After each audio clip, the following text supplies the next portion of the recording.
Hi, everybody. Welcome to Conscious Conversations. I'm your host, Katie Augustyn. So I'm the founder of the Transformation Center, which is based in Westport, Connecticut. And at the center, I do individual sessions in shamanic healing and transformation coaching and spiritual counseling. And we also have a variety of workshops, trainings, classes. We even have sound baths in the backyard. So we have our contact info, and you can reach us through the website, which is transformationcenterct for Connecticut.com. You know, there's a calendar with events. So you can reach out and schedule a session, and I do have free complimentary 30-minute call, so that's always available. So you can call, text, whatever you want. Love to hear from you. So, I started the Conscious Conversations podcast really to meet people, find out what they're up to, and have them share with you what they're up to and what's in it for you. Because this is all about helping you gain a greater self-awareness, self with a capital S, and learn how to, transform your limiting beliefs, and then you can create the life that you love. So that's really why we're here today. And I'm very excited that my guest is Nanette Ginise. Welcome to the show. Thank you, Katie. Thank you for inviting me. Yeah, I'm glad you're able to do it. I've known you for a little while. I've experienced some of your work myself, which is fabulous. So I'm going to read a little bit about you just before we get started. Okay. And we're also going to put up your slide, which has your contact info. Thank you. Okay. So Nanette is a licensed massage therapist, and she's the founder and director of Self-Care for Recovery, which is a nonprofit focused on cultivating another recovery experience, C-A-R-E, care. And she does that through body work and other healing modalities, which we're going to hear about today. Thank you for giving me the platform to share something that is dear to me. Yeah, it's really important, the work that you do. So I'm curious, though, how did you get interested in this in the first place? As a massage therapist, one thing that has always stood out to me is the power of that intimate connection of a massage therapist and a client, right? And it just came to me one day, I can share this gift with other people who are lacking that connection. That power of touch. I will disclose this because I want to put a face on recovery. I myself am a woman in long-term recovery. I've put together 20 years of living a life more suited to myself. I wanted to share that gift with other women because this is how this did start. It's mostly women right now.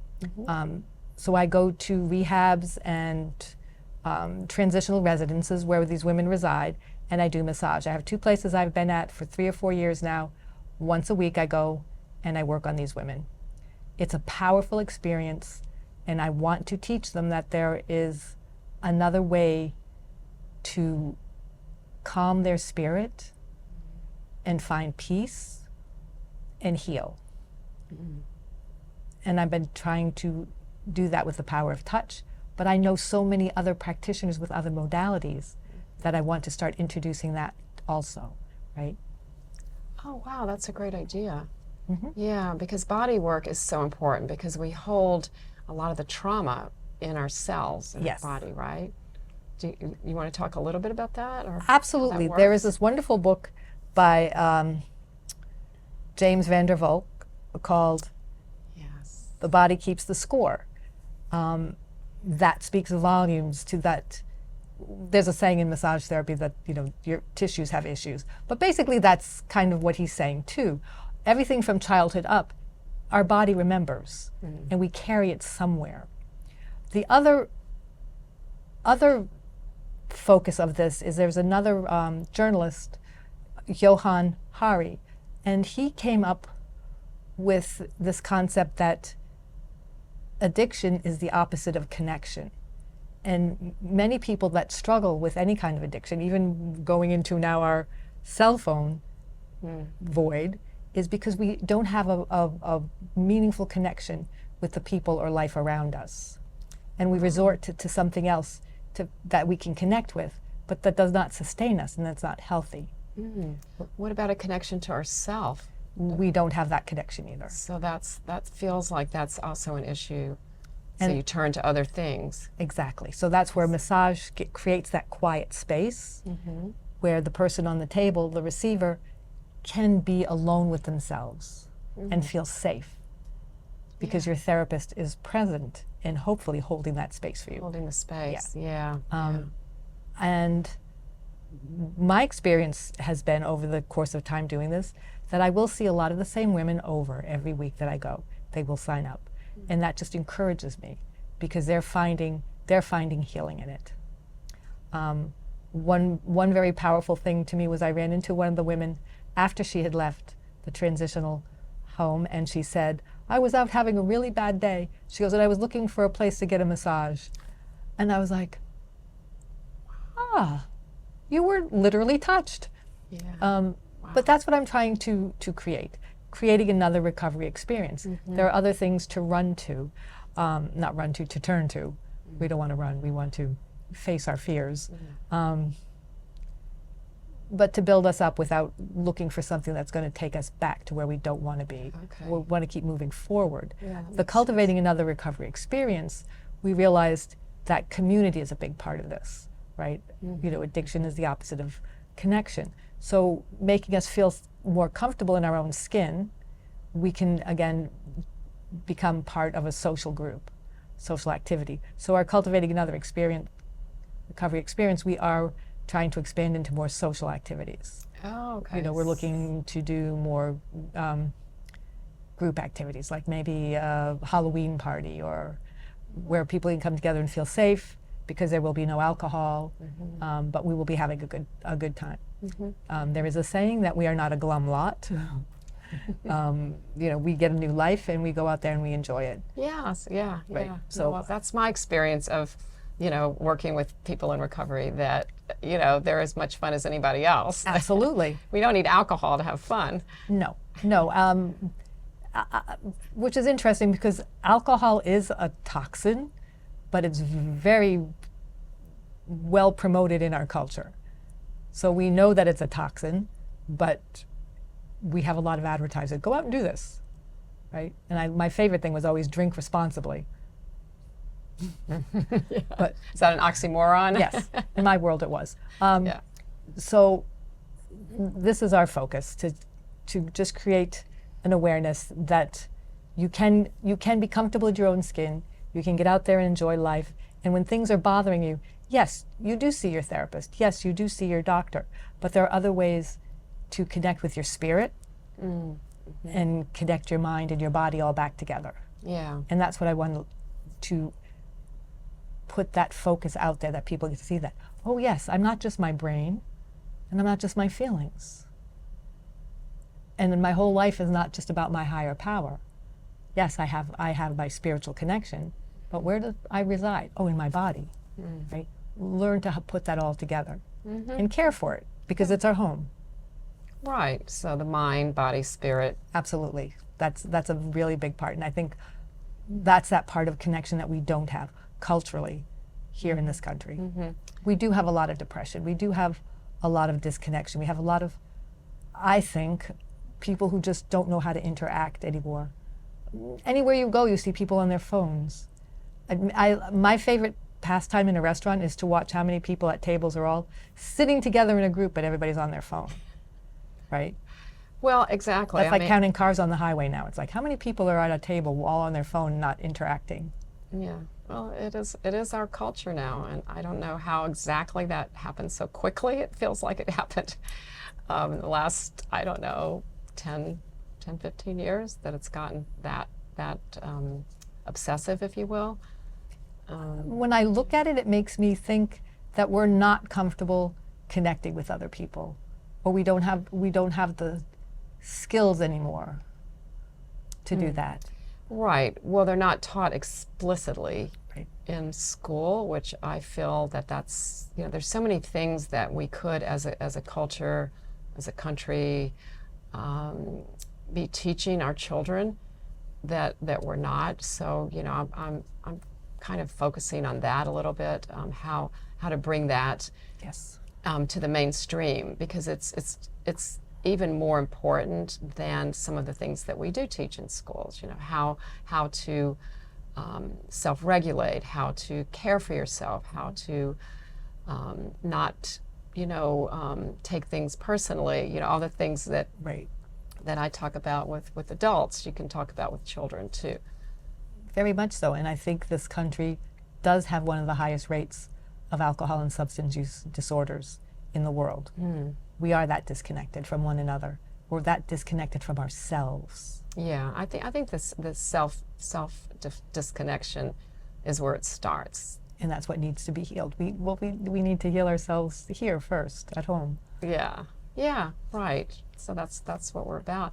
So when you work with people with the body work, the massage therapy, do they open up to you, like sharing anything, or is that not part of the process? I try not to engage in conversation. It's their time. Okay. When I do my initial intake, I might ask a couple questions. But when they're on the table more than once, they'll start sharing, and they'll get more comfortable, and I'll know more about them, and they trust me more. Yeah, because my sense is that we all need to be seen and heard, and not only cared for, but acknowledged, and all of those things. So maybe that's a part of it too, that you can help with. There sometimes when I'll meet a new client, a new woman, I'll just ask her how is her recovery going? How is her recovery today? And that might open a door where they can share with me. I do disclose to these clients that yes, I'm in recovery also, because I think that levels the playing field. Yeah, I would imagine. And they can identify with me a little bit more because I can identify with them a little bit more. Yeah, no, that totally makes sense. But on the other hand, like you said, you're not a therapist, so you would refer them to their own. Oh, absolutely, for those kind of problems. I do have recovery coach training. Oh, okay. And I have done the credentialed alcohol and substance abuse counselor program, the CASAC, for the state of New York. Oh, great. Okay. So I do have some training, but that's not the path I want to go to. But I did take those trainings so that I have a better understanding of how to manage my stuff.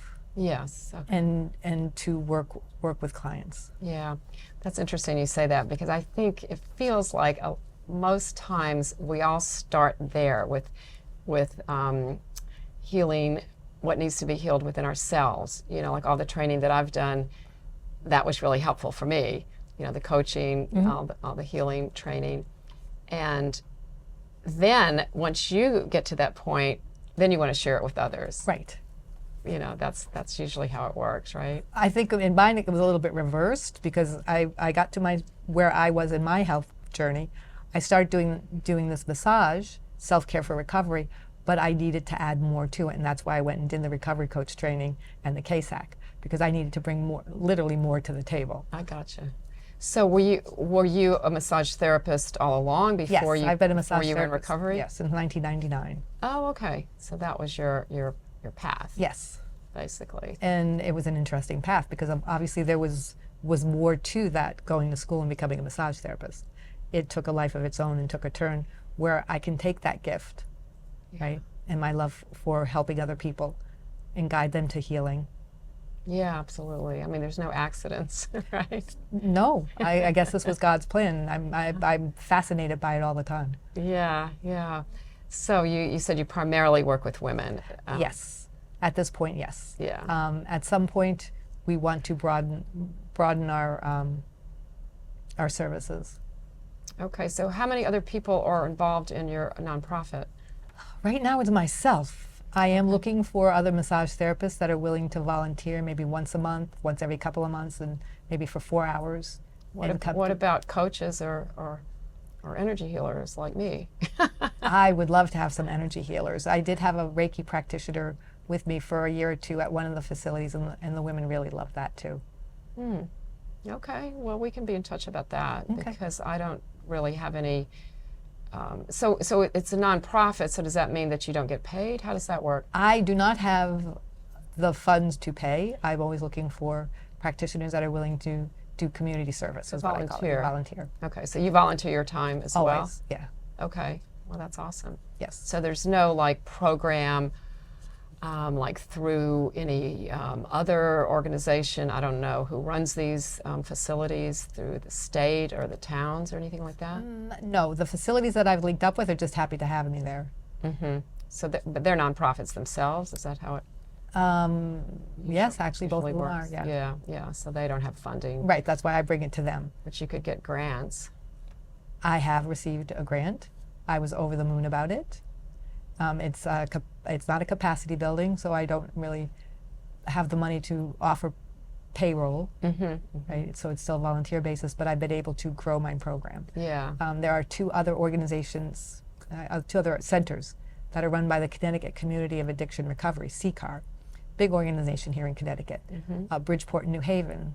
Okay. We go there once a month, not once a week, because Bridgeport and New Haven are a drive. Yes. But we go up and do chair massage at these places. And it was so well received that now their other centers are calling us, but they're New London, Waterbury, Danbury, they're really, really far. Yeah, it's To a get little bit to, of a but- drive. Do they have? A thought just occurred to me. Do these facilities? Do the women have access to like a computer to do something on Zoom? If it's a transition housing, yes, they have access to computers, they have their cell phones. Inpatient rehabs, no, they do not have that ability Right, to. because it just occurred to me once a month. We have, through my shamanic practitioner group, we have a shamanic clinic online on Zoom, and people can register. There's no charge. It's a community service. A lot of people do donate something, but you don't have to. In fact, the next one, it's once a month. The next one is tonight. Okay, about what time? Coincidentally. Well, we can talk afterwards. I'll give you all the info, but it's the second Tuesday of each month. We Okay. said, yeah. So that's just that's an easy, quick thing, and I just thought of that. So. Yep, that would be easily accessible. One of the places I'm thinking of. Okay, well, remind me afterwards. But no, I'd be interested in following up too. And we can let our audience know, who's ever watching this, if there's any practitioners out there who might be interested in participating. Absolutely, They can because we want to they can get in continue to touch with cultivate you. another recovery experience. We want to heal. Alcohol and substance use disorder is a disease. It's not a moral failing, right? It's a mental health issue. And that's where I want to make this focus. And like I had stated before, this is a huge problem in our culture. So it needs healing, it needs focus. Yeah, no, I definitely agree with that. I have family members who've been in recovery for quite a while. My dad, unfortunately, my mom never quite made it to that before she passed away.